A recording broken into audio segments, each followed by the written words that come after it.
1947 সালে ভারত ও পাকিস্তান দুইটি দেশ স্বাধীনতার পর মেহেরপুর মহকুমাকে বিলুপ্ত ঘোষণা কঠোর আন্দোলনে 1952 সালে মেহেরপুর মহকুমা মর্যাদা ফিরে পায়।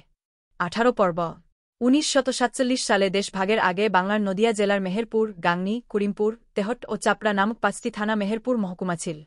ভারত ও পাকিস্তান দুইটি স্বাধীন দেশ হিসেবে ব্রিটিশরা স্বীকৃতি দিলে মেহেরপুর মহকুমা বিভক্ত হয়ে করিমপুর, তেহট্ট ও চাপড়া নামক 3 থানা ভারতের পশ্চিম বাংলার অংশে পড়ে যায়, যার কারণে মেহেরপুর সদর থানা ও গাংনী থানা পাকিস্তানের কুষ্টিয়া জেলার মধ্যে সংযোগ করেছে। 1947 সালে দেশ বিভাগের পর একটি প্রাচীন প্রশাসনিক এক তথা মহকুমা হিসেবে মেহেরপুরের অস্তিত্ব বিপর্যয়ের মুখে পড়ে। এই সময় পাকিস্তান সরকার মেহেরপুর মহকুমাকে বিলুপ্ত ঘোষণা করা হয়। মেহেরপুর সদর থানাকে নবগঠিত কুষ্টিয়া জেলার চুয়াডাঙ্গা মহকুমার অন্তর্ভুক্ত করা হয়। অপর থানা গাংনীকে কুষ্টিয়া সদর মহকুমার অন্তর্ভুক্ত করা হয়। কিছুদিন পরে গাংনীকেও চুয়াডাঙ্গা মহকুমার অন্তর্ভুক্ত করা হয়। মেহেরপুর থেকে মহকুমা সদর উঠে যাওয়ায় জনগণ দুর্ভোগের শিকার হতে থাকেন এবং মেহেরপুরে মহকুমা সদর প্রতিষ্ঠার দাবিতে অচিরেই ব্যাপক আন্দোলন শুরু হয়।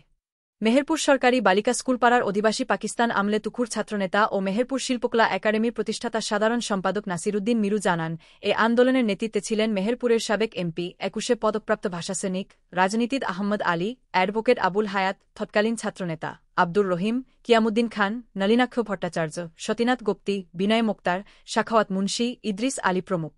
1952 সালে পূর্ব পাকিস্তানের গভর্নর জাকির হোসেন কুষ্টিয়াতে সফরে এলে নেতৃস্থানীয় উক্ত ব্যক্তিবর্গের সমন্বয়ে গঠিত একটি প্রতিনিধি দল তার সাথে সাক্ষাৎ করে মেহেরপুরবাসীর দুর্ভোগ এবং মেহেরপুরে মহকুমা প্রতিষ্ঠার দাবির কথা জানান।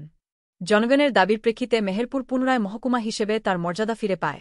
গ্রন্থনা অধ্যক্ষ মহসিন আলী আঙ্গুর, সম্পাদক ও প্রকাশক মুজিবনগর খবর.com, মেহেরপুর।